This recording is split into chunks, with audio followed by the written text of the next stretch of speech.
Seja bem-vindo ao canal Investidor Cético e nesse vídeo vamos falar sobre a Bolsa Brasileira, representada aí pelo índice Bovespa. Será que agora vai? É isso que a gente vai descobrir, ou não, logo depois da vinheta.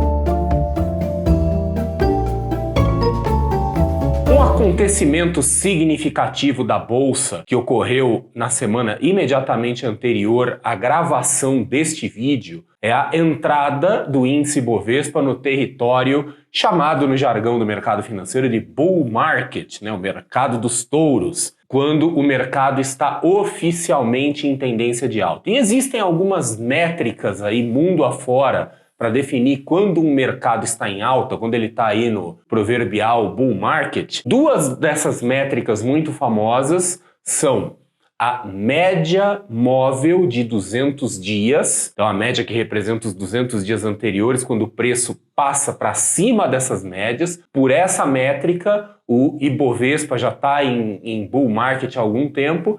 E outra métrica bastante famosa, também reconhecida, é quando a bolsa, o índice no caso, sobe 20% em relação ao seu fundo, a sua mínima recente. Então ela faz um espaço, um intervalo de 20%. E foi isso que aconteceu na semana passada com o índice Bovespa. O índice Bovespa entrou aí numa movimentação de alta. Foram até o momento 8 semanas consecutivas de alta. E na semana anterior à gravação desse vídeo, então houve aí a passagem por esse marco aí dos 20% em relação à mínima anterior.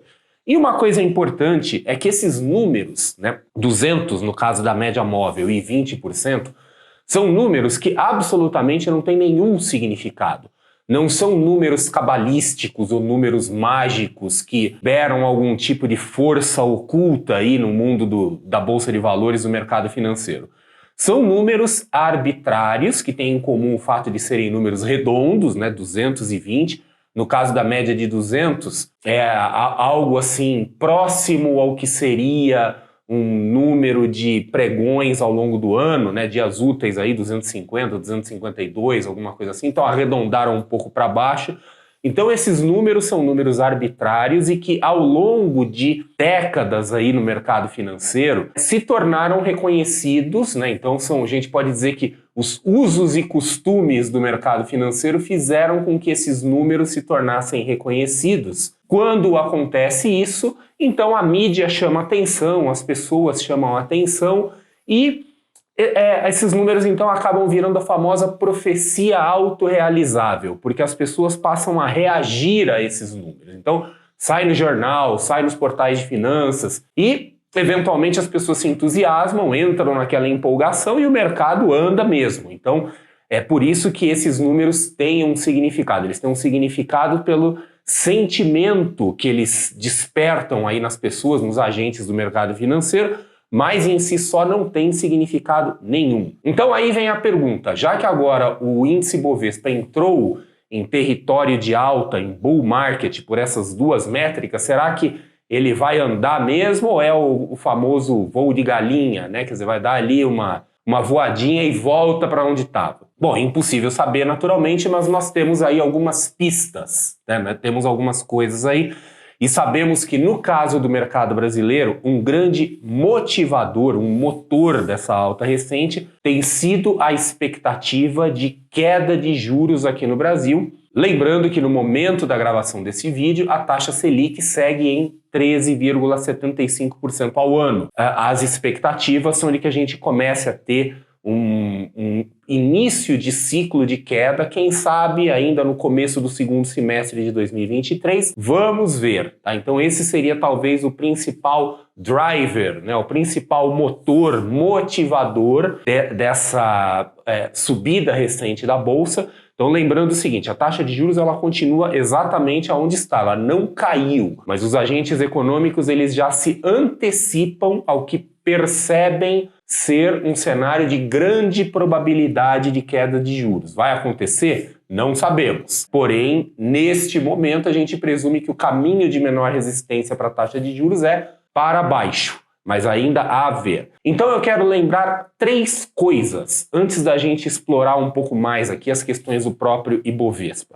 E isso porque cenários assim de bull market tendem a despertar aquela coisa da empolgação, da ganância, do oba-oba, todo mundo começando a se interessar pela bolsa de novo, e a gente já sabe no que isso termina, né? Então é bom a gente lembrar aqui algumas coisinhas básicas. Então a primeira dessas coisinhas básicas é o seguinte, é que não existe essa coisa chamada boa empresa ou ação boa. Às vezes eu fico, até me impressiona, eu vejo algumas pessoas dizendo assim, o segredo para você ganhar dinheiro na bolsa é você comprar boas ações. Eu fico espantado com tamanho insight, assim, com tamanha percepção, porque, puxa vida, como é que eu nunca percebi isso antes, né?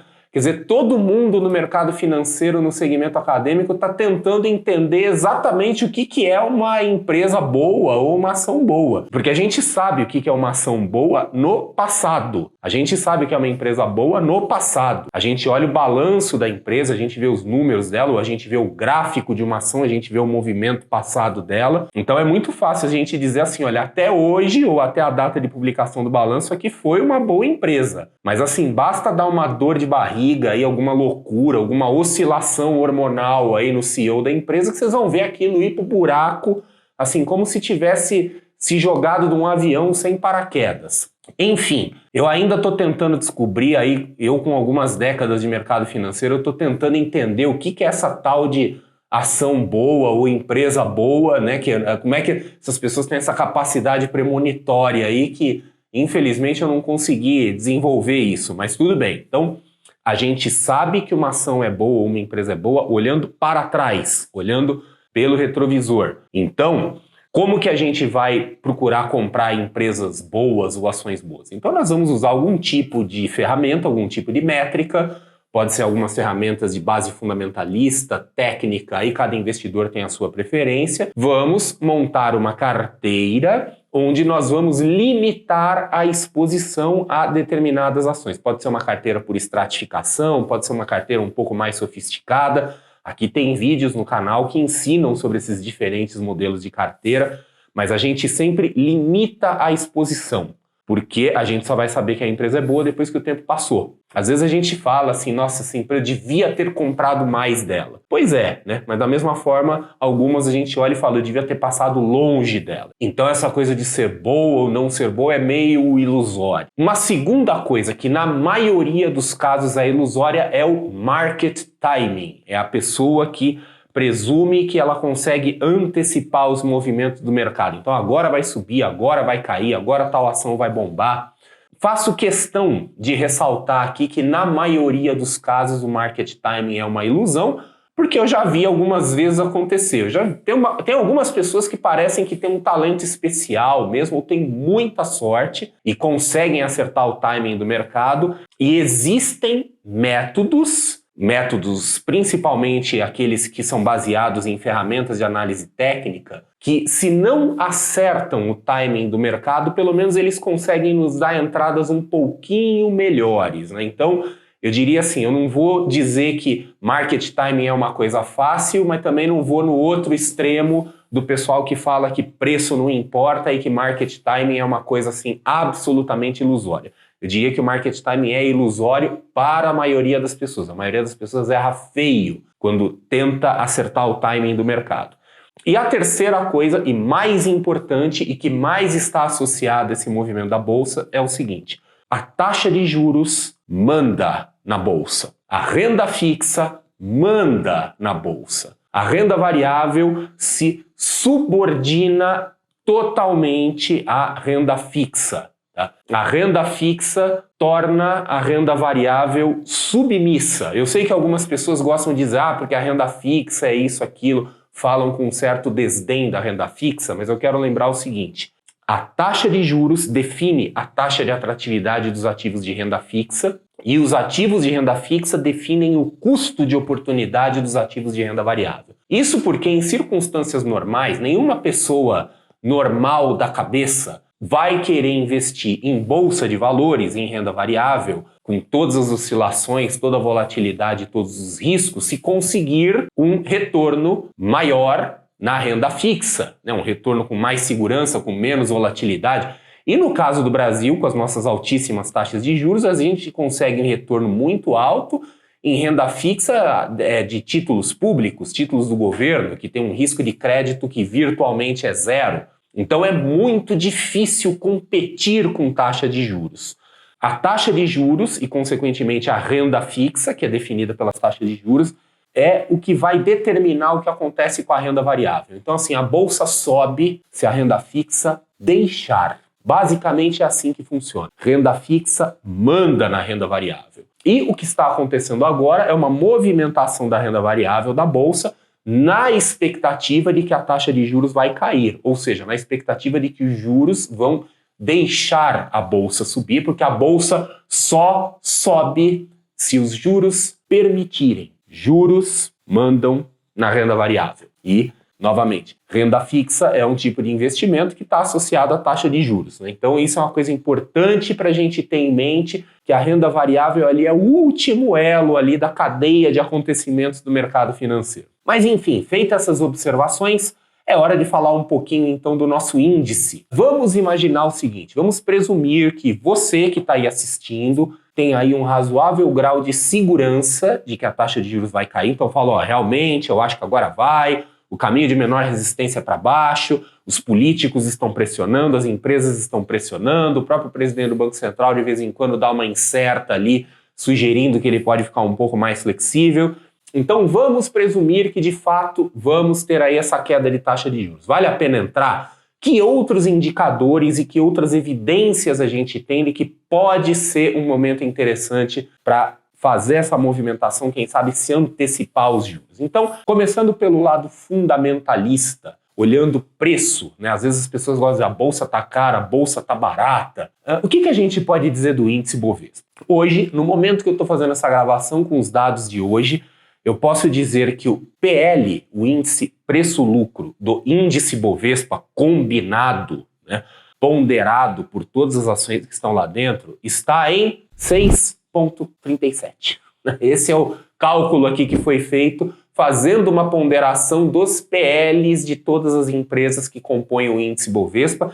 Essa métrica não é uma métrica segura, porque nós temos aí diversas empresas que são deficitárias, que dão prejuízo. Então, das componentes do índice Bovespa, neste momento aqui, 18 são empresas que dão prejuízo. Então, elas distorcem esse indicador, então esse indicador acaba não sendo tão seguro, mas de qualquer forma, se a gente assumir que esse número tem alguma firmeza, algum fundamento, a gente pode sim dizer que a bolsa está barata, mas nós podemos usar outro indicador que não é dependente de lucro. Esse indicador poderia ser, por exemplo, o preço dividido pelo valor patrimonial da ação.